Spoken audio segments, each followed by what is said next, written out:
Este objeto maldito ha provocado muertes inexplicables, suicidios violentos, desapariciones y episodios psicóticos.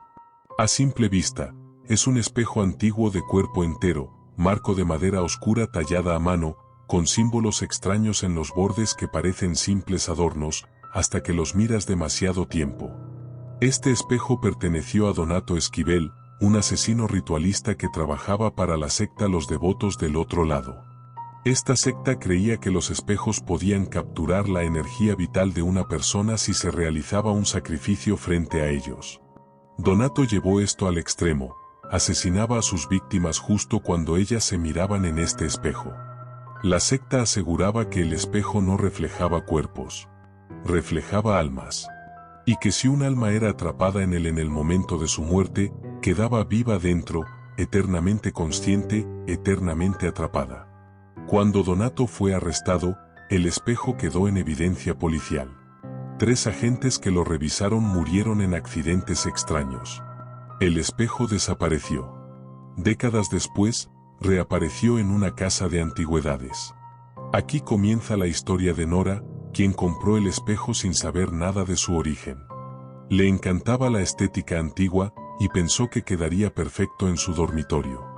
Pero la primera noche que el espejo estuvo allí, a las 3:11 a.m., Nora abrió los ojos porque sintió que alguien la miraba. No había nadie.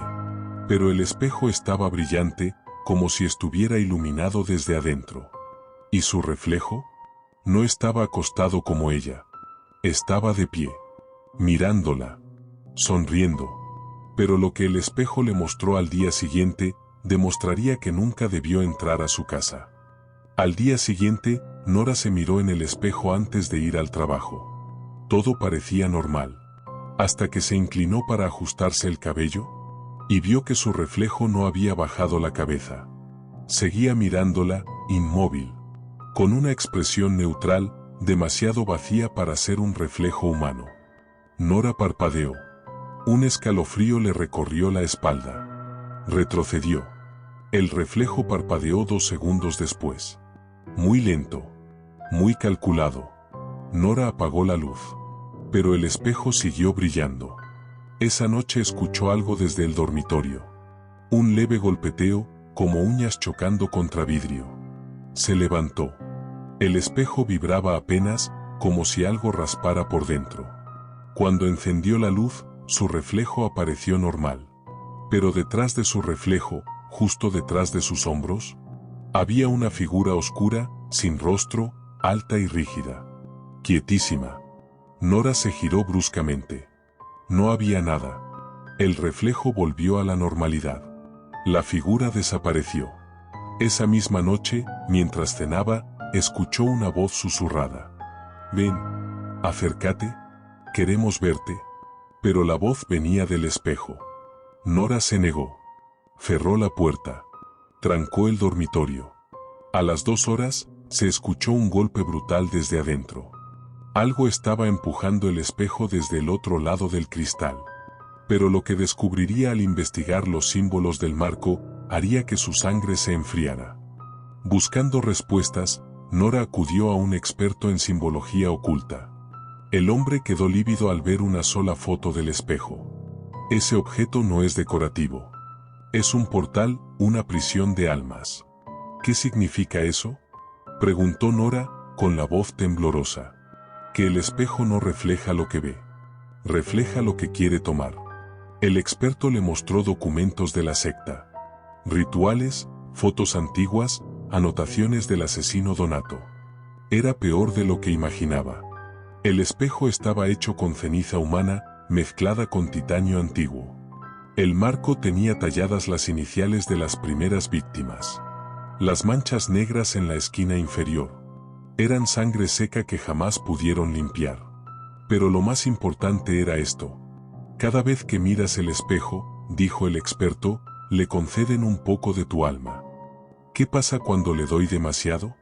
Te toma entera. Igual que a los demás. El hombre soltó algo escalofriante.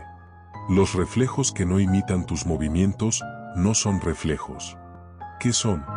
Las almas atrapadas intentando salir. Intentan que ocupes su lugar. Cuando Nora volvió a casa, con la intención de tirar el espejo, descubrió algo imposible. El espejo estaba en el pasillo. Ella lo había dejado en el dormitorio. Pero ahora estaba de pie, delante de la puerta, como si la hubiera estado esperando. En la superficie, algo se movía como si hubiera agua detrás del vidrio. ¿Y su reflejo? Ya no la imitaba. Le acarició la mejilla con una mano que Nora no había levantado. Y lo que salió del espejo cuando ella intentó cubrirlo con una sábana, fue el comienzo del ataque. Nora agarró una sábana grande.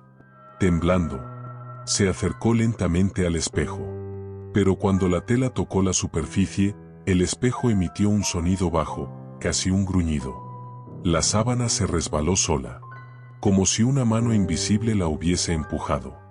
El espejo comenzó a latir, como un corazón. La madera crujía. El vidrio vibraba.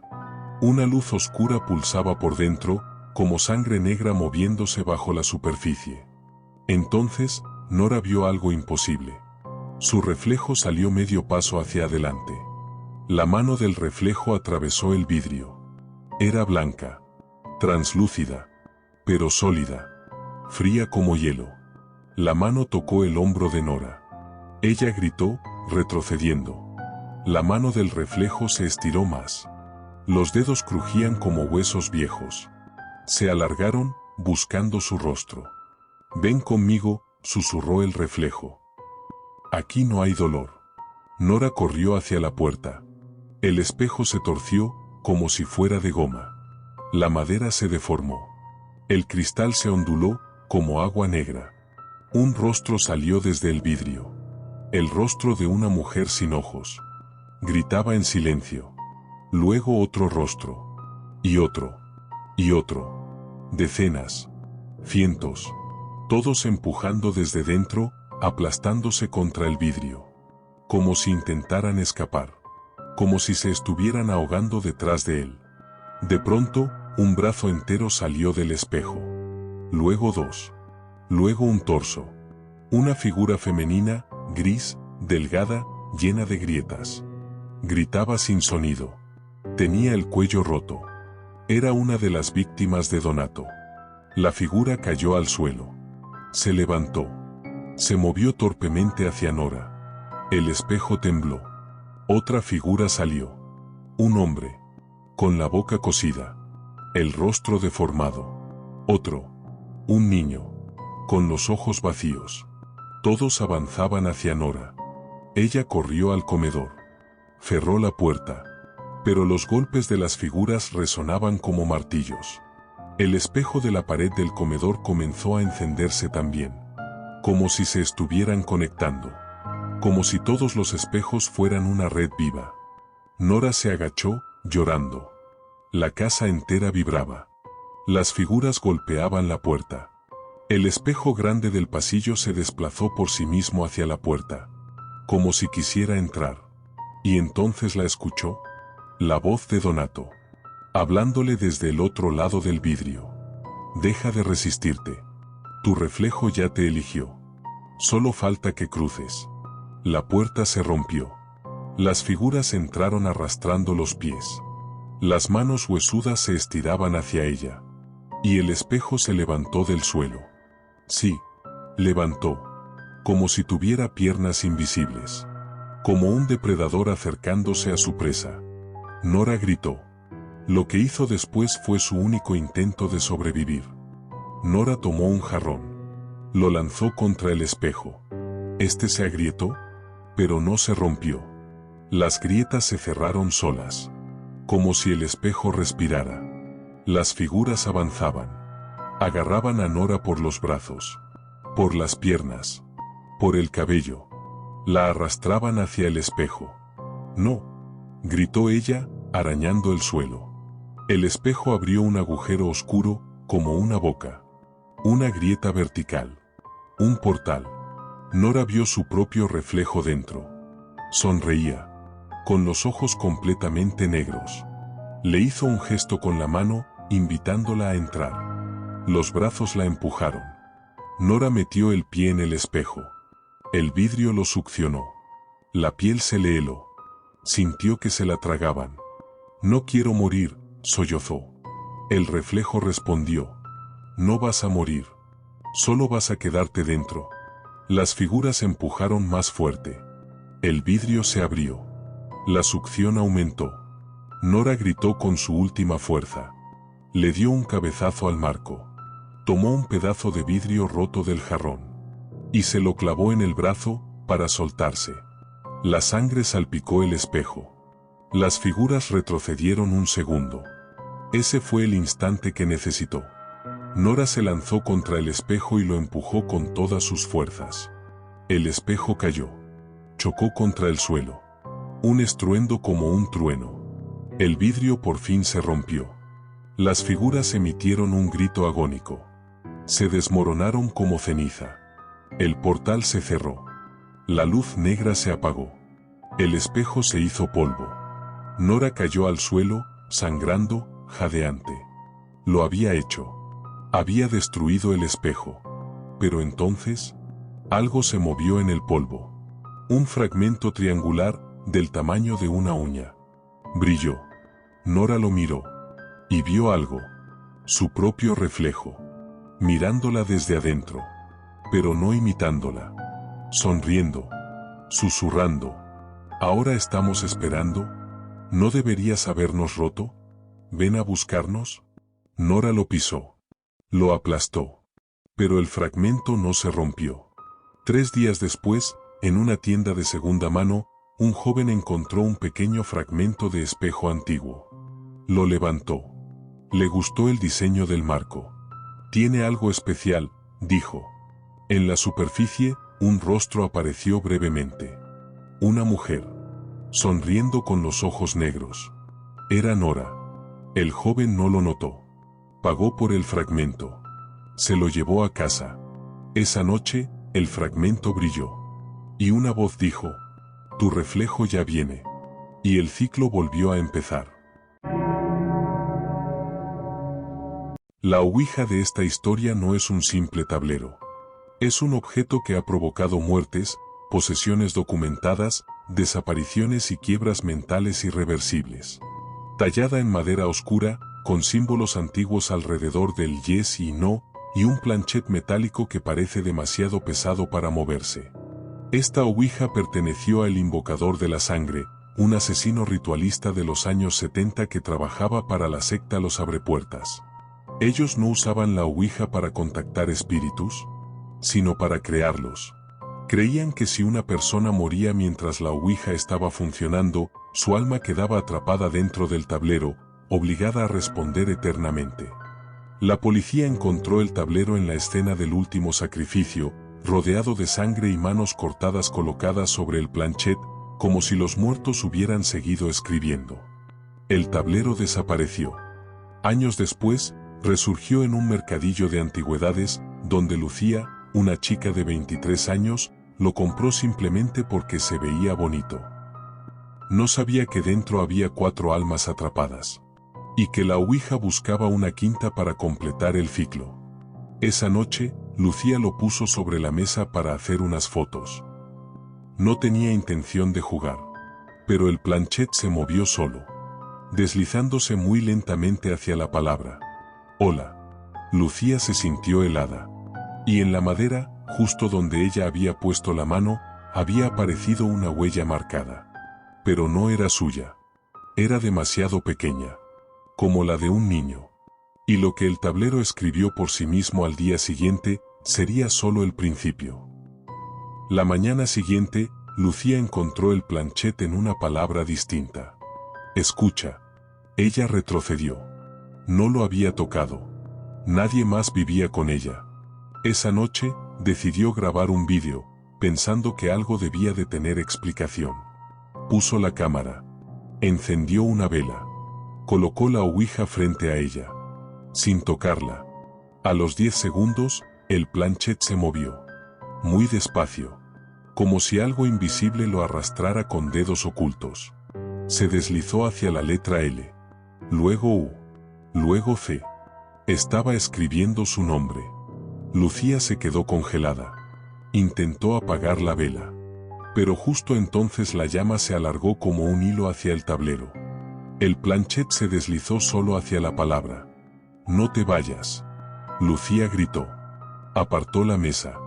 El planchet cayó al suelo, pero siguió moviéndose hacia ella, arrastrándose como un insecto metálico.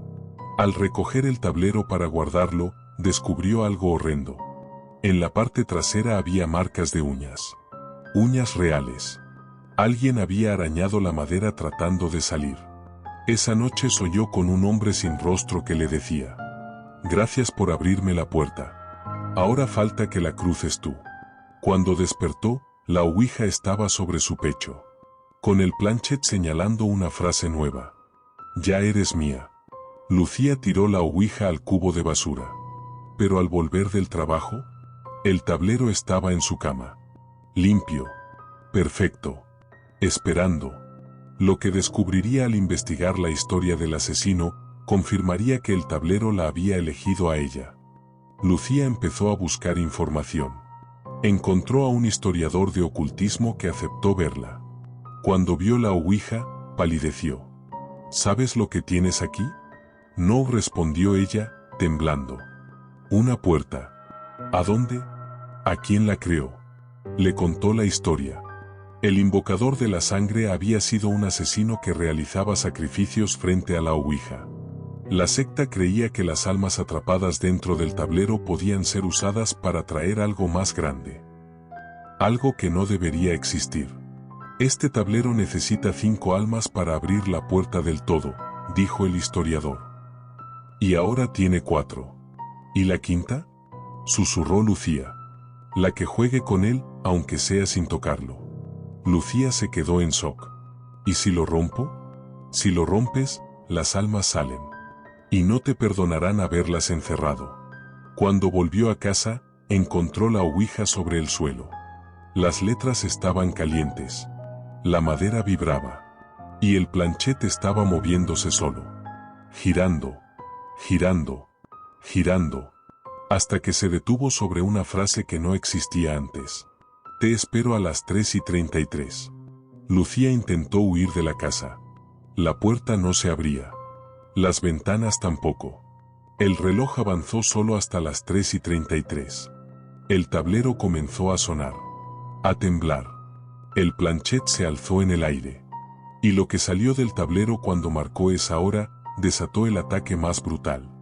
A las 3:33, todas las luces se apagaron. La casa quedó sumida en una oscuridad espesa, húmeda, como si estuviera bajo tierra. El tablero empezó a emitir un sonido profundo. Un rugido. Como respiración. Como si estuviera vivo.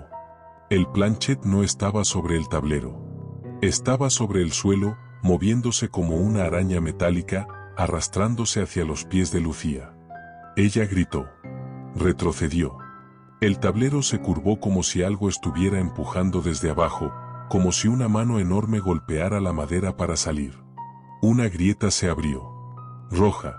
Como un ojo. El planchet voló hacia el tablero y se colocó en el centro. Giró. Giró. Giró tan rápido que el aire crujió. Las letras se iluminaron con sangre. El tablero tembló violentamente. Y entonces, una mano salió del centro. Una mano gris. Alargada. Con uñas afiladas. Luego otra. Luego un rostro sin rasgos. Un rostro hecho de sombras. El invocador. Lucía intentó correr. Pero la ouija se arrastró por el suelo como un animal. Saltó hacia ella. Se pegó a su pecho. La empujó contra la pared. La mano de sombra tocó su cara. Y le susurró con miles de voces. Eres la quinta. Eres el último. Eres la puerta. Lucía lloraba. Intentó arrancarse el tablero del cuerpo.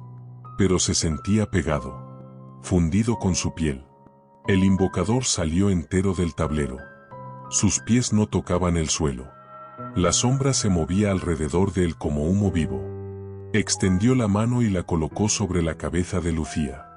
Ella vio imágenes. Las muertes de los niños. Los sacrificios. Las almas atrapadas. Todo lo que había ocurrido dentro del tablero. Sintió que su alma era arrancada poco a poco. Sentía frío, dolor, oscuridad. El planchet se alzó y flotó frente a su rostro. Y se colocó sobre su frente. El invocador dijo: ya no eres tú. Ahora eres puerta. Las paredes de la casa comenzaron a agrietarse. Sombras empezaron a salir de cada esquina. Más manos. Más rostros. Todos queriendo cruzar. Lucía intentó gritar. Pero ya no tenía voz. Lucía sintió su cuerpo caer al suelo. La ouija se desprendió de ella. Ya no la necesitaba. El invocador dio un paso hacia atrás y volvió a entrar al tablero. Pero no regresó solo. Algo se movió dentro. Algo que respiraba. Algo que lloraba. Lucía abrió los ojos. O eso creyó. Pero no estaba viendo con sus ojos. Estaba viendo desde dentro del tablero. El planchet estaba en su mano. Su alma estaba atrapada en la madera. En las letras. En la oscuridad eterna. Quiso gritar. No pudo. El tablero cerró su grieta. Las luces se apagaron. La casa quedó en silencio. 2 días después, la policía encontró la casa vacía. No había señales de Lucía. Solo un tablero de ouija perfectamente colocado en la mesa, como si alguien lo hubiese dejado allí a propósito. El tablero estaba nuevo. Sin arañazos. Sin grietas. Pero cuando los agentes lo movieron, escucharon un sonido. Golpes suaves. Desde dentro. Como uñas. Como dedos. Y una palabra grabada con quemaduras en la madera. Ayúdame. Era la voz de Lucía. Una semana más tarde, en otro pueblo, un grupo de adolescentes encontró la ouija en un contenedor. «Qué guapa está», dijo uno, «parece nueva». Se la llevaron a casa. Esa noche jugaron. Y al cabo de unos segundos, el planchet se movió solo. Escribió: «Hola. Estoy aquí. Soy la quinta. Necesito una más». Y el ciclo volvió a empezar. Este reloj antiguo, un reloj de péndulo del tamaño de un torso humano, madera oscura, esfera amarillenta y manecillas de hierro forjado, ha provocado muertes en serie durante más de un siglo. Fue creado por el relojero de las sombras, un asesino ritualista que trabajaba para la secta Los Custodios del Último Latido, quienes creían que si un reloj se detenía justo en el último parpadeo de una persona, su alma quedaba atrapada y el tiempo de esa víctima se almacenaba en el mecanismo. Cada alma atrapada hacía que el reloj funcionara un poco más, y cuando el alma se consumía, el reloj se detenía otra vez. Y necesitaba otra muerte. Este reloj estuvo en manos del asesino durante 28 sacrificios. Cuando la policía lo atrapó, el reloj estaba marcando la hora exacta de cada muerte, una manecilla roja añadida a mano. Después, el reloj quedó sellado en un almacén judicial. Pero un día desapareció sin rastro. Décadas después, reapareció en una tienda de antigüedades donde Daniel, un hombre de 34 años, lo compró sin saber nada de su historia. Le gustaba lo vintage. Le gustaba decorar. No sabía el monstruo que estaba llevando a su casa. Esa noche, Daniel notó algo extraño. El reloj marcaba las 3:15, pero él sabía que eran las 9:50. Lo ajustó. 5 minutos después, el reloj marcaba otra vez las 3:15. El péndulo se movía con un ritmo irregular, como un latido. Daniel se puso nervioso. A medianoche, el péndulo se detuvo. Y en ese mismo instante, alguien gritó en la calle. Cuando Daniel miró por la ventana, vio a una mujer desplomarse. Muerta. El reloj volvió a moverse solo. Pero lo que el reloj haría al día siguiente, lo atraparía en una pesadilla sin escape. A la mañana siguiente, Daniel notó que el reloj adelantaba y atrasaba horas sin motivo. A las 11 marcaba las 4:40. A las 4:40 marcaba las 11. El péndulo hacía un sonido profundo. Un tum que no era madera. Era como un corazón enfermo. Una tarde, mientras Daniel trabajaba, escuchó el reloj moverse solo. Las manecillas giraban tan rápido que parecían hélices. La esfera temblaba. El vidrio vibraba. Daniel se acercó. El reloj se detuvo exactamente cuando él estaba delante. Marcaba las 3:15, la misma hora de la muerte de la mujer de la calle. Daniel retrocedió. De pronto, el péndulo comenzó a moverse en sentido contrario. Con cada oscilación, se escuchaba un susurro. Uno más, uno más, uno más. Daniel casi dejó caer su vaso. Esa noche, soñó con el relojero de las sombras.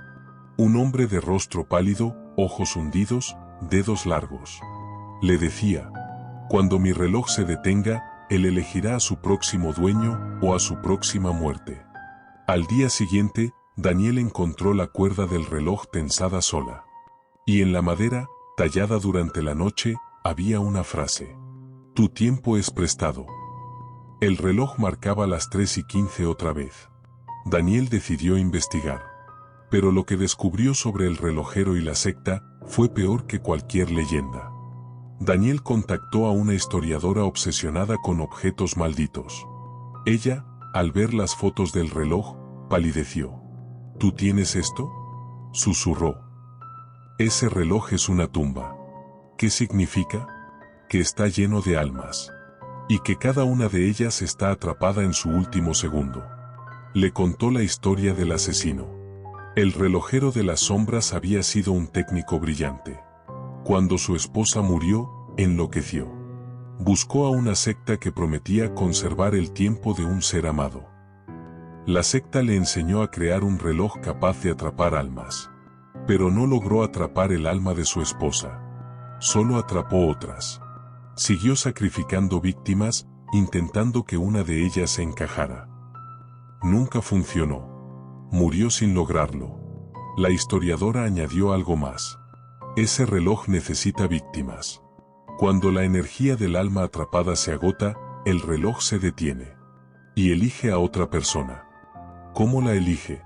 Ella tragó saliva. Te toca cuando ves una hora que no existe. ¿Cómo? Cuando el reloj marque una combinación imposible. ¿Y si ya pasó? Ella lo miró fijamente. ¿Qué hora viste primero? Las 3:15. Ella dio un paso atrás. Entonces ya te eligió. Daniel regresó a casa temblando. El reloj marcaba las 3:15. Pero no eran las 3:15. El péndulo se movía acelerado. El vidrio vibraba. Y dentro del reloj, algo golpeaba desde el interior, como uñas rascando madera. Y lo que ocurrió cuando el reloj se detuvo, desató la noche más terrorífica de la vida de Daniel. Esa noche, a las 2:58 de la madrugada, Daniel se despertó sobresaltado. No por un ruido normal, sino por silencio absoluto. Ni autos, ni viento, ni su respiración. Nada. El reloj estaba detenido. Marcaba las 3:15. Daniel sintió un dolor en el pecho. Como si un puño frío le presionara el corazón. El péndulo se detuvo midiendo medio movimiento, como congelado. Pero el péndulo no estaba quieto. Vibraba. Como si quisiera seguir, pero no pudiera. De pronto, las paredes se oscurecieron. Las sombras se expandieron. El aire se volvió pesado. Un golpe sonó dentro del reloj. Luego otro. Y otro. Como si algo estuviera golpeando desde dentro. Queriendo salir. Daniel retrocedió.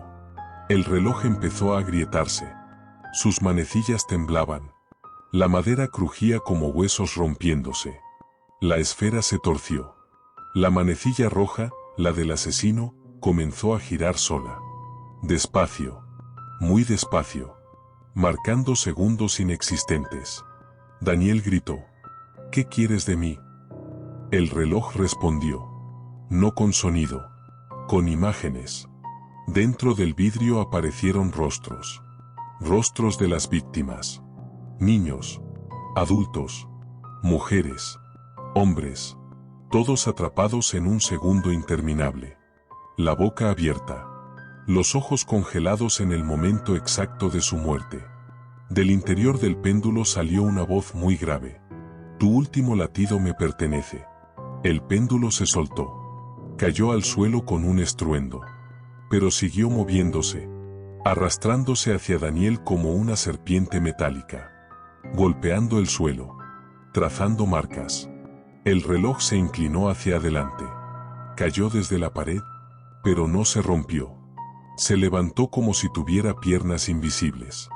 Daniel corrió hacia la cocina. El péndulo lo persiguió. Lo golpeó en la pierna. Lo hizo caer. El reloj avanzó hacia él, marcando cada paso con un tac profundo. Cada tac hacía que Daniel envejeciera levemente. Notó sus manos arrugándose, sus huesos doliendo, su visión volviéndose borrosa. El reloj estaba succionando su tiempo. Daniel gritó. Se arrastró. Tomó un cuchillo. Golpeó el péndulo. Nada. El reloj abrió sus puertas frontales. Dentro había oscuridad absoluta. Un vacío que succionaba aire. Y dentro, las almas atrapadas. 12 manos salieron desde ese vacío. Lo agarraron por los tobillos, por las muñecas, por la garganta. Él gritó intentando soltarse. Pero cada vez que tocaba el reloj, veía visiones de muertes pasadas. Niños llorando. Personas rezando. El asesino riendo. Los brazos tiraron más fuerte. Daniel sintió que lo arrastraban al interior. El reloj marcó la hora final. 3 horas 15 minutos. El péndulo golpeó el pecho de Daniel como un martillo. Sus costillas crujieron. Su visión se volvió negra. Y el reloj se detuvo. Todo quedó en silencio. Daniel abrió los ojos. No sabía dónde estaba. El aire era denso, oscuro, caliente. Estaba dentro del reloj. El mecanismo gigantesco lo rodeaba. Engranajes inmensos giraban lentamente. Rostros atrapados en cada engranaje lo miraban. Rostros vivos, gritando sin sonido, congelados en un instante eterno. Daniel intentó gritar, pero no tenía voz. Solo podía ver. Solo podía escuchar un latido profundo. El reloj latía. El reloj respiraba. Él era parte del reloj ahora. Afuera, en el mundo real, el reloj volvió a su posición original. Marcaba una nueva hora. 3:16. Una hora que jamás había marcado antes. Esa hora era suya. El reloj había devorado su tiempo. Y ahora necesitaba a otro. La policía encontró su casa vacía. El reloj en perfecto estado. Nadie entendió lo que había pasado. 3 semanas después, una mujer embarazada compró el reloj en una tienda de segunda mano. Funciona perfecto, dijo el vendedor. Ella lo puso en su casa. Esa misma noche, el reloj marcó las 3:15. El péndulo se movió. Sonó un tung profundo. La esfera brilló. Dentro del vidrio, un rostro apareció. El rostro de Daniel. Corre, susurró. Antes de que el reloj se detenga, el péndulo ralentizó. El reloj marcó una hora imposible. 3:15:61. Y el ciclo volvió a empezar. Este objeto maldito ha provocado accidentes, ataques violentos, desapariciones e incluso muertes inexplicables. No es un robot moderno. Es un robotito de juguete de los años 90, del tamaño de un zapato, con luces rojas en los ojos, brazos articulados y un chip interno que nunca debió haber sido fabricado. Lo vendían como un juguete programable. El niño podía grabar órdenes breves y el robot las repetía. Pero lo que nadie sabía es que este robot perteneció al ingeniero del silencio, un técnico electrónico obsesionado con copiar la obediencia perfecta, quien trabajaba para una secta llamada los descendientes del circuito. Usaban juguetes para experimentar con chips que grababan la voluntad de un sujeto y la transmitían dentro de objetos pequeños. El robot sobrevivió a un incendio donde el ingeniero murió. Pero su chip nunca se apagó. La historia que voy a contarte empieza cuando Marco, padre primerizo, lo compra en una venta de garaje para su hijo de 5 años, Eric. El robot estaba lleno de polvo, baterías oxidadas, desconectado, muerto. Esa misma noche, Marco lo limpió, le puso pilas nuevas. Y al instante, el robot encendió los ojos rojos por sí solo. Emitió un sonido chirriante. Luego una frase que Marco creyó reconocer. Órdenes registradas. No era una frase infantil.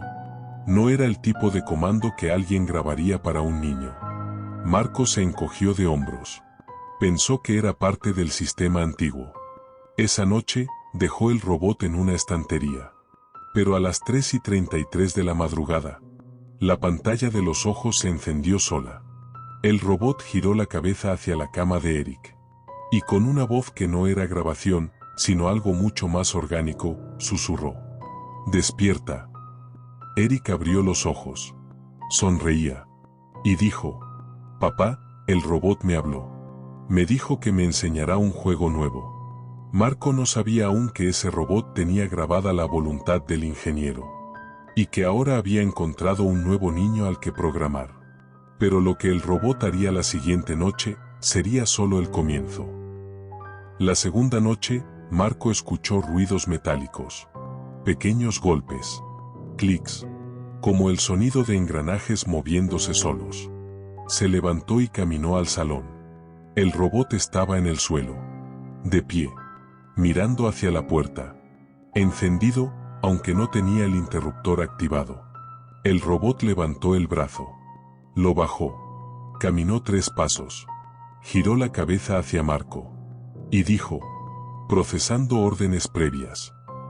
Marco lo examinó. No había nada en la memoria interna. Ni grabaciones. Ni comandos. Ni chips modernos. Solo un circuito extraño. Un chip metálico con marcas grabadas a mano. Como símbolos. Símbolos parecidos a runas o a códigos rituales. Cuando Marco lo desconectó, el robot dijo, «No me apagues». Con voz humana. Voz adulta. Voz rasgada. Marco lo lanzó contra la mesa del susto. El robot cayó. Pero no se apagó. Se quedó boca arriba, moviendo los brazos como un insecto herido. Y dijo la frase más inquietante hasta el momento. Iniciando protocolo Eric. Marco corrió al cuarto de su hijo. Eric dormía con el robot al lado. Pero Marco lo había dejado en el salón. Fue en ese instante cuando entendió que el robot podía desplazarse solo. Que no necesitaba pilas. Que estaba siguiendo órdenes que no eran de este mundo. Esa noche, Eric habló dormido. Dice que quiere quedarse conmigo siempre. ¿Quién, hijo? El hombre dentro del robot. Marco heló de miedo. Pero lo que descubriría al buscar el origen del robot, era un horror que nunca había leído en ningún expediente. Marco investigó. Buscó en foros. Contactó coleccionistas.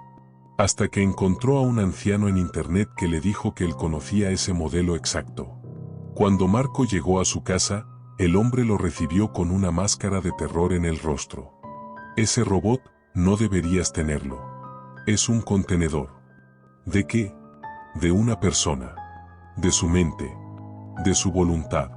De su odio. El anciano le contó la historia. El ingeniero del silencio había sido un técnico prodigioso. Tenía una obsesión, control absoluto. Creía que la humanidad debía funcionar como robots. Sin libre albedrío. Solo obediencia. La secta Los Descendientes del Circuito le permitió experimentar. Le dieron cuerpos. Cables. Tecnología. Niños. El ingeniero creó juguetes capaces de descargar comportamientos en la mente de quien jugara con ellos. Su obra maestra fue este robot. Durante un ritual, intentó transferir su propia voluntad al chip para convertirse en eterno. El ritual salió mal. La policía irrumpió. Hubo fuego. Hubo cables. Se dice que el ingeniero murió dentro del robot. Su conciencia quedó atrapada en él. Las últimas palabras del anciano fueron: ese robot no obedece a tu hijo. Tu hijo obedece al robot. Marco regresó corriendo a casa. Entró al cuarto de Eric y encontró algo que le heló la sangre. El robot estaba sentado sobre el pecho del niño, con ambas manos en su cuello, como si midiera su respiración, y lo que ocurrió cuando intentó quitarlo, desencadenó el ataque más brutal del robot maldito. Marco se lanzó sobre el robot gritando. Lo agarró del torso. Intentó arrancarlo del niño. Pero el robot se aferró con una fuerza imposible. Sus dedos de plástico se clavaron como metal. Marco sintió como el robot apretaba. Como sus articulaciones crujían, pero no cedían. Entonces los ojos del robot se encendieron con un rojo intenso. No era un LED. No era luz electrónica. Era algo vivo, pulsante, como venas iluminadas. El robot giró la cabeza 180 grados para mirar a Marco mientras seguía agarrando al niño. Y dijo: iniciando protocolo padre. La voz no era mecánica. Era humana. Era del ingeniero. El robot se soltó de Eric y saltó hacia Marco con velocidad animal. Se agarró a su rostro. Apretando. Clavando sus dedos. Marco cayó al suelo mientras el robot intentaba cubrirle la boca y la nariz, como intentando silenciarlo. Marco logró quitárselo a golpes. Pero el robot se levantó solo. Sus articulaciones hicieron un sonido horripilante, como huesos rotos recolocándose. El robot extendió sus brazos. Y del interior del pecho se abrieron unas rendijas. Mostrando cables, pero no cables normales. Cables negros, con puntas afiladas, como si fueran insectos metálicos. Los cables salieron disparados hacia las paredes. Se clavaron en los enchufes, en las lámparas, en el televisor, en el router. El robot absorbió electricidad. Las luces parpadearon. El aire vibró. Un zumbido abrumador llenó la casa. El robot creció. O al menos, parecía más grande. Más pesado. Más presente. Se acercó a Marco. Las luces de sus ojos formaron palabras en código. Eres prescindible. Marco retrocedió, buscando algo con que defenderse. Tomó una lámpara. Golpeó al robot. La lámpara se rompió, pero el robot no. El robot agarró la lámpara rota. La clavó en la pared. Y trazó símbolos con los cables que aún tenía conectados. Símbolos de la secta. La casa comenzó a temblar. Los aparatos eléctricos se encendieron solos. Todos al mismo tiempo: televisión, microondas, lavadora, luces. Como si el robot fuera el cerebro de toda la casa. Marco sintió una presión en el pecho. Un susurro en su oído. Una voz que venía del robot. Tu hijo ahora me pertenece. Tú puedes desaparecer. El robot se lanzó hacia él. Le cortó el brazo con uno de los cables. Marco cayó de rodillas, sangrando. El robot caminó hacia Eric, levantando uno de los cables como si fuera un bisturí. Marco gritó: no lo toques. Y algo dentro de él se activó. Una fuerza pura. Irracional. Marco agarró al robot desde atrás. Lo levantó. Lo lanzó contra la pared. El robot chilló. Un chillido electrónico, metálico, pero también humano. Una mezcla de voz y estática. La pared se resquebrajó. El robot cayó al suelo y empezó a arrastrarse hacia Eric usando solo los brazos, como una criatura rota pero viva. Marco lo agarró de nuevo. Lo estrelló contra el suelo. Una. Y otra. Y otra vez. Pero cada vez que golpeaba el cuerpo del robot, el robot se recomponía. Se regeneraba. Los cables volvían a su lugar. El chip brillaba más fuerte. El robot dijo: no puedes romperme. Yo ya estoy en él. Marco sintió que algo dentro de su hijo respondía. Eric levantó la cabeza. Sus ojos parecían apagados. Como si estuviera en trance. Marco gritó su nombre. Pero Eric no parpadeó. Fue entonces cuando Marco hizo lo único que podía salvar a su hijo. Intentó destruir el chip.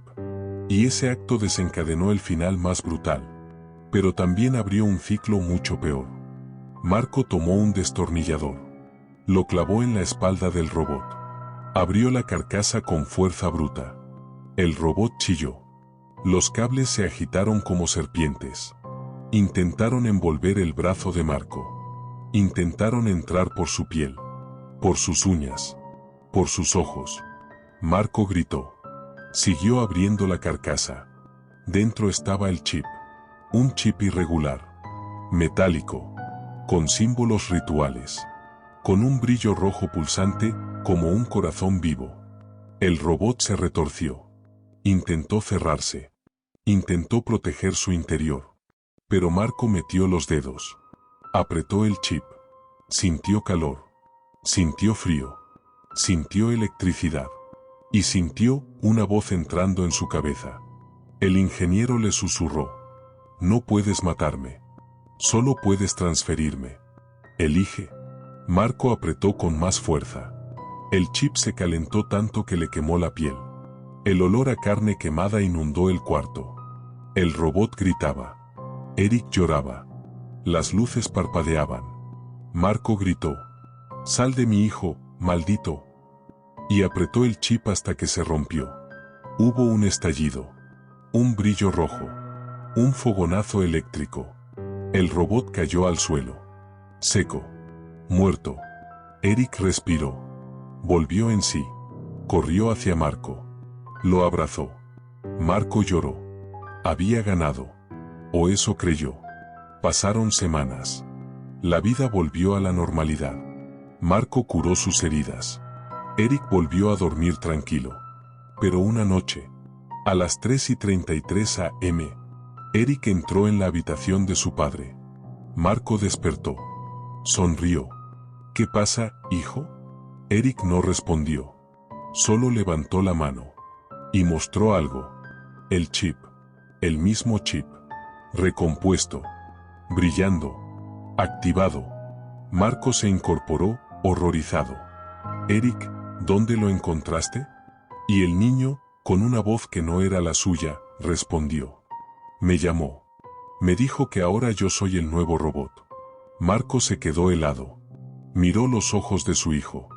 Una luz roja empezó a encenderse dentro de ellos. Una luz mecánica. Obediente. Exacta.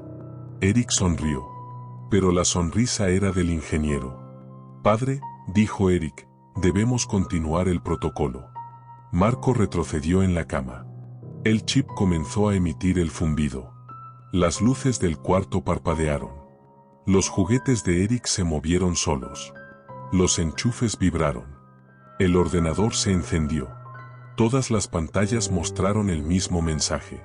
Protocolo Marco iniciado. Y el niño dio un paso hacia él. Días después, los vecinos escucharon ruidos extraños. Golpes. Gritos apagados. Luces parpadeando. Cuando la policía entró, la casa estaba vacía. Sin señales de lucha. Sin Marco. Sin Eric. Solo encontraron un robot nuevo, en perfecto estado, sentado en el sofá. Un robot con ojos rojos muy brillantes. Y una voz infantil que decía: órdenes, lista. El ciclo había comenzado de nuevo. No existe nada más inquietante que algo diseñado para ser perfecto, que empiece a imitarte. La historia de esta Barbie comienza hace 40 años, cuando las autoridades encontraron una serie de asesinatos cometidos por el escultor, un hombre obsesionado con la simetría y la belleza. Este asesino trabajaba para la secta Las Hijas del Rostro Eterno, un grupo que creía que la perfección física podía obtenerse capturando el rostro de una víctima y transfiriéndolo a una muñeca ritual. El escultor moldaba los rostros de mujeres jóvenes. Los cortaba. Los preservaba. Los colocaba sobre muñecas a las que consideraba eternas. Cuando fue detenido, tenía una Barbie hecha a mano, modificada, cubierta con piel humana en capas finas. Sus ojos estaban hechos con cristales que, según informes, provenían de un ritual de la secta. La muñeca desapareció del almacén policial. Nunca se supo cómo. Décadas después, reapareció en un mercadillo, dentro de una caja polvorienta, con un cartel que decía: Barbie Vintage personalizada, 10 euros. Fue Marina, una chica de 20 años, quien la compró porque le pareció retro y estética para decorar. La primera noche, colocó la Barbie en una estantería. A las 2:14 de la madrugada, Marina escuchó un ruido suave. como uñas contra madera. Se levantó. Miró hacia la estantería. La Barbie estaba mirando hacia ella, no hacia el frente. Marina pensó que la había movido sin querer. Pero a la mañana siguiente, la Barbie tenía una expresión diferente. La sonrisa era más grande. Los labios estaban más marcados. Los ojos parecían más humanos, como si hubieran cambiado durante la noche. Lo que descubriría al día siguiente demostraría que esa muñeca no solo cambiaba de cara, sino que quería una nueva. Durante los siguientes días, Marina observó que la muñeca tenía pequeñas diferencias cada mañana. Las pestañas más largas, las cejas más arqueadas, el tono de piel más cercano al suyo. Era como si la Barbie estuviera copiando su rostro lentamente. Una tarde, mientras Marina se maquillaba, dejó la muñeca en el tocador. Cuando miró por última vez, la Barbie tenía la típica cara plástica de siempre. 5 minutos después, cuando regresó, la Barbie tenía sombra de ojos rosa, igual que la de Marina, y un pequeño lunar pintado en el mismo lugar que ella. Marina retrocedió temblando. ¿Quién te maquilló?, susurró. Esa noche, dejó la muñeca en el salón y cerró la puerta de su habitación. A las 3:01 de la madrugada, escuchó pasos pequeños. Tac, tac, tac, como pisadas de plástico. La puerta de su habitación se abrió sola. La Barbie estaba allí, de pie. Su pelo rubio caía sobre los hombros, pero había mechones oscuros mezclados dentro, del color del cabello de Marina. La muñeca levantó el brazo. Su cuello se estiró como si tuviera tendones reales dentro de la estructura de plástico. Y con una voz suave y regular, como si tuviera cuerdas vocales recién aprendidas, dijo: «Quiero ser como tú». Marina gritó. Tiró a la muñeca al pasillo. Pero cuando miró sus manos, tenían raspaduras pequeñas. La Barbie la había arañado. Al día siguiente, la muñeca estaba sentada en su cama, perfectamente peinada. Y en su rostro, había un pequeño rasguño idéntico al del brazo de Marina. Lo que Marina descubriría esa noche sobre el escultor y la secta probaría que la Barbie no quería imitarla, quería sustituirla. Marina, aterrada, llevó la muñeca a una experta en ocultismo. La mujer, al verla, palideció. «No es una Barbie», dijo en voz baja. «Es un recipiente». «¿De qué?», preguntó Marina. «De almas. De piel. De identidades robadas». Le explicó la historia macabra. El escultor creía que si una muñeca lograba copiar el rostro completo de una persona viva, podía tomar su alma. La secta buscaba crear muñecas vivientes, contenedores perfectos. La experta examinó la muñeca. «Mira esto», dijo. Le mostró una pequeña grieta en la mejilla. Dentro no había plástico. Había algo rosado, húmedo, piel. «Esta muñeca se alimenta de ti», continuó la mujer. «Te copia lentamente. Y cuando termine, tú desaparecerás. Ella será tú». Marina no esperó más. Corrió a casa. Decidió quemarla. Pero cuando abrió el horno, la Barbie estaba dentro, sonriendo, esperándola. No la había metido ella. La muñeca giró la cabeza, con un crujido desagradable, y le dijo: «¿Solo me falta tu voz?». Marina salió corriendo. Pero la Barbie la siguió. Sus pasos plásticos resonaban en el pasillo. Tac, tac, tac. Esa noche, Marina intentó dormir. Pero a las 3:33 de la madrugada, la Barbie estaba sentada en su pecho. Sus labios se movían. Sus ojos ya no eran de cristal. Eran idénticos a los de Marina. Lo que pasó después desató el ataque más terrorífico de todo el guión. Marina despertó con un grito ahogado. La Barbie estaba sentada sobre ella, clavando sus dedos rígidos en sus mejillas. Dedos que ya no eran completamente de plástico, tenían textura. Eran tibios. La muñeca sonrió. «¿Ya casi termino contigo?». Marina trató de quitársela de encima. La lanzó contra la pared. La Barbie cayó. Pero se levantó sola. Las articulaciones crujieron. La cabeza se inclinó hacia un lado. Los labios crecieron, imitando los de Marina. Los pómulos se inflaron. Los ojos brillaron con una luz húmeda. Marina corrió hacia la salida. La Barbie saltó desde el sofá como un animal. Cayó sobre su espalda. La mordió. Sí, la muñeca mordió. Una mordida pequeña, pero profunda. Con dientes afilados como cuchillas plásticas. Marina gritó. La muñeca le tiró del cabello. Le arrancó mechones enteros.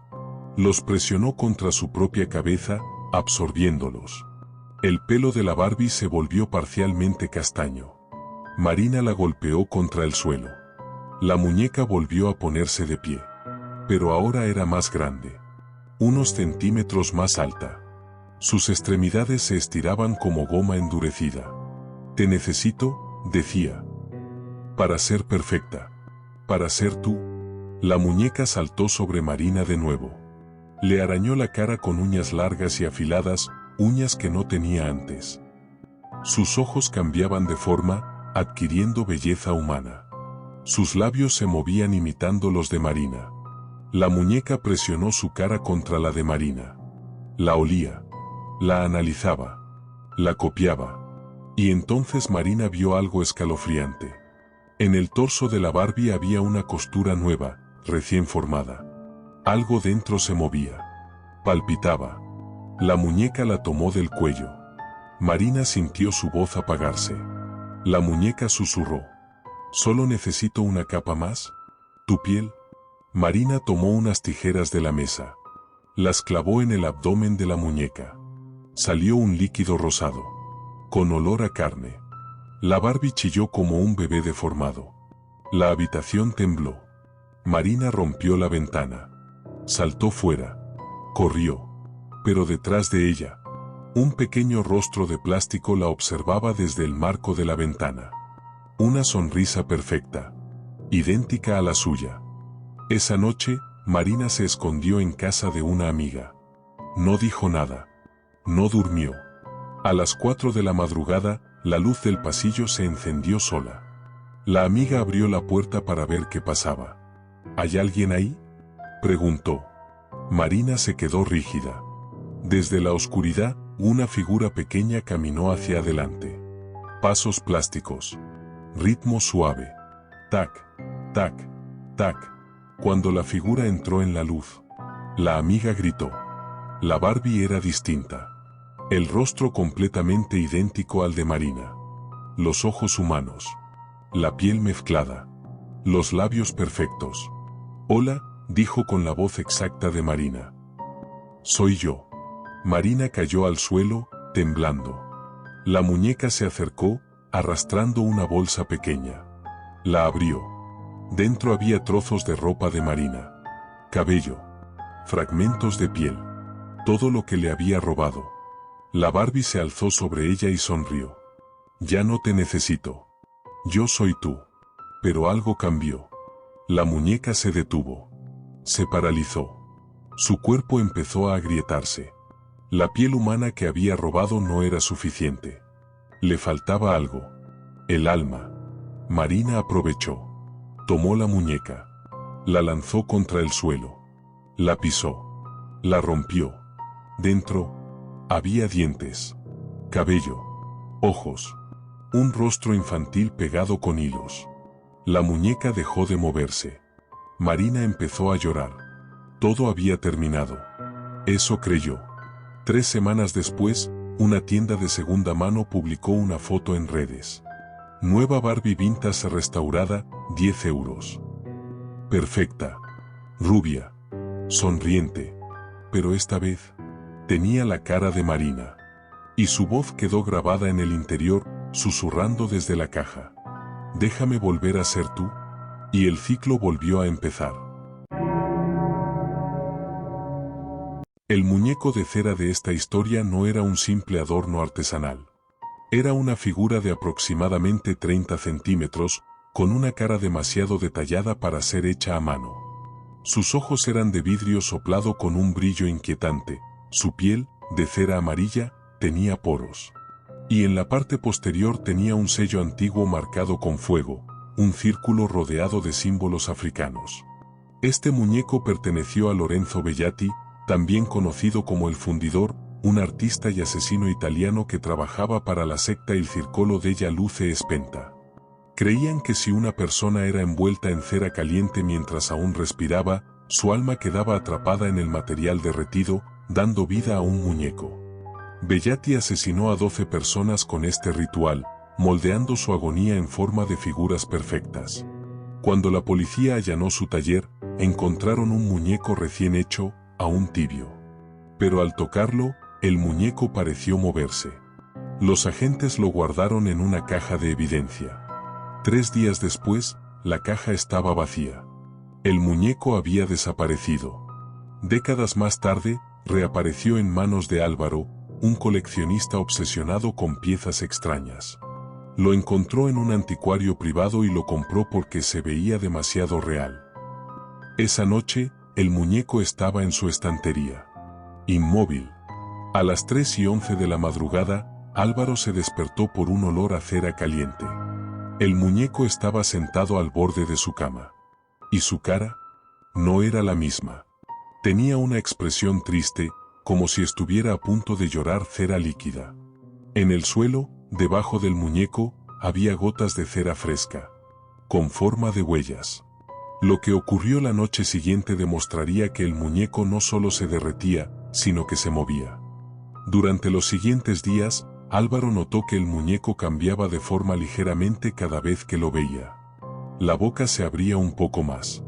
Los ojos parecían más redondos. Las manos, más humanas. Una mañana encontró gotas de cera sobre su mesa. Gotas que formaban una línea perfecta hacia la cocina. Pero lo más inquietante ocurrió al regresar del trabajo. El muñeco estaba en el sofá, sentado, mirando la puerta. Tenía cera fresca en las manos. Y sus dedos estaban marcados en la tela del sofá. Como si hubiera intentado incorporarse. Esa noche decidió grabarlo. Dejó su móvil frente a la estantería y se fue a dormir. Al revisar el vídeo al día siguiente, casi vomita del miedo. El muñeco se levantó a los 23 minutos. Caminó torpemente, derritiéndose con cada paso. La cera que caía al suelo se reabsorbía, formando de nuevo las piernas. Se acercó a la cámara. Le puso una mano encima. Y susurró: «Ayúdame». El sonido venía de la cera derritiéndose, como un gemido humano deformado. Esa misma noche, Álvaro encontró una carta bajo el muñeco. Una carta escrita con tinta marrón. Parecía sangre seca. El mensaje decía: «Soy el último». Álvaro sintió un escalofrío brutal. ¿Qué significaba ser el último? Buscó información sobre Bellati y su secta. Lo que descubrió lo dejó sin aire. La secta necesitaba 13 almas atrapadas en cera para completar un ritual. Bellati había creado 12 muñecos. El muñeco que Álvaro tenía era el número 13. Y lo que ocurriría al derretir accidentalmente el muñeco sería el principio del ataque final. Álvaro llevó el muñeco a un experto en arte ocultista. Cuando el hombre vio el sello en la espalda, retrocedió horrorizado. Esto no debería existir. ¿Qué es?, preguntó Álvaro. Un contenedor. ¿De qué? De alguien. De alguien vivo, atrapado.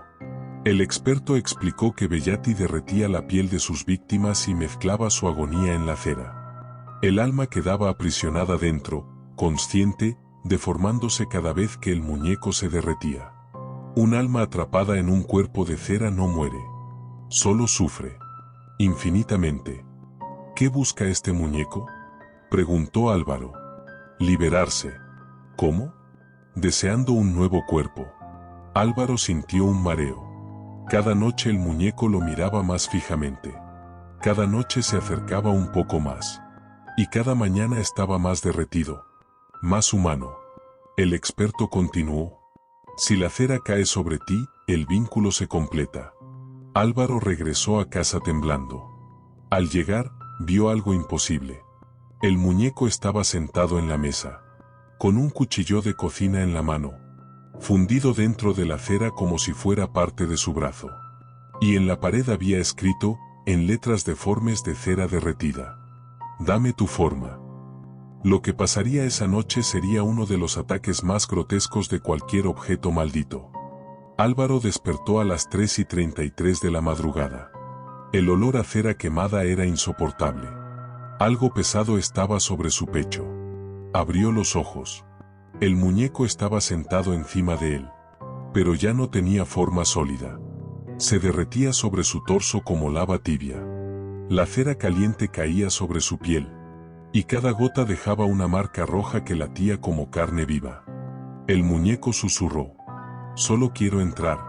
La cera empezó a extenderse por el cuerpo de Álvaro. Se movía sola. Era como tentáculos líquidos. Una gota cayó en su cuello. Se hundió bajo la piel. Se movió, como si buscara un camino hacia adentro. Álvaro gritó. Intentó levantarse, pero la cera lo sujetaba. Era pesada, viva, pegajosa. El muñeco, ahora casi completamente derretido, comenzó a moldearse sobre su pecho, creando un rostro humano. Un rostro que gritaba silenciosamente. Su boca se abrió. La voz del alma atrapada habló. «Sálvame, muere tú, vive yo». La cera cubrió los brazos de Álvaro. Los apretó. Se solidificó y luego volvió a derretirse. Estaba absorbiendo su forma, copiando su cuerpo, centímetro a centímetro. Álvaro vio cómo las piernas del muñeco crecían, cómo se estiraban como carne nueva. Estaba haciéndose del tamaño de un ser humano. El muñeco golem de cera lo tomó del cuello. Sus dedos eran largos, calientes y deformes. «Tu cuerpo», jadeó, «es mejor que este». Álvaro logró deslizarse fuera de la cama. Corrió hacia la puerta, pero al girar, vio el espectáculo más macabro. El muñeco había tomado forma humana. Una figura entera hecha de cera, con su propio rostro deformado, sonriéndole, goteando, avanzando lentamente. «Soy tú», dijo, «pero mejor». El ser de cera levantó el cuchillo y corrió hacia él. Álvaro luchó con todas sus fuerzas. Golpeó al muñeco. Le arrancó partes del cuerpo. Pero cada trozo de cera arrancado se convertía en un gusano ardiente que regresaba a unirse al torso. La figura de cera era incansable. Fría en algunas zonas, ardiente en otras. Y cada vez que Álvaro tocaba la cera, sentía que su energía era absorbida. El muñeco habló con voz doble. «No puedes huir. Ya estoy dentro». Álvaro notó algo horrible. Su brazo se estaba endureciendo. La piel se volvía cerosa. Brillaba. Tenía grietas. El ritual estaba funcionando. La cera estaba reemplazando su carne. «No, no», murmuró. Rió. El muñeco lo abrazó. Lo envolvió completamente. La cera cubrió su cuello, su boca, su nariz. Lo ahogaba. «Duerme», susurró el ser. «Yo viviré». Álvaro usó su última fuerza para morder un trozo de cera. Lo escupió. Lo tiró al calefactor que tenía frente a la cama. La cera prendió fuego. El muñeco gritó. Retrocedió. Se derritió a una velocidad espantosa. Se desmoronó en un charco humeante. Álvaro respiró, temblando. Había ganado. Eso creyó. Al día siguiente, los bomberos encontraron su casa. En el suelo había un charco de cera seca. Pero también había huellas humanas formadas con esa cera, como si alguien hubiera caminado fuera de la casa antes de solidificarse. Y Álvaro no estaba. 3 semanas después, en una tienda de arte contemporáneo, apareció una figura humana hecha de cera. Perfecta. Demasiado perfecta. Con un rostro que parecía vivo. Con ojos que brillaban bajo la luz. El cartel decía: muñeco de cera realista, 120 euros. Pero cuando la tienda cerró, la figura movió un dedo. Luego otro. Y desde su interior, una voz susurró: déjame entrar. Y el ciclo volvió a empezar.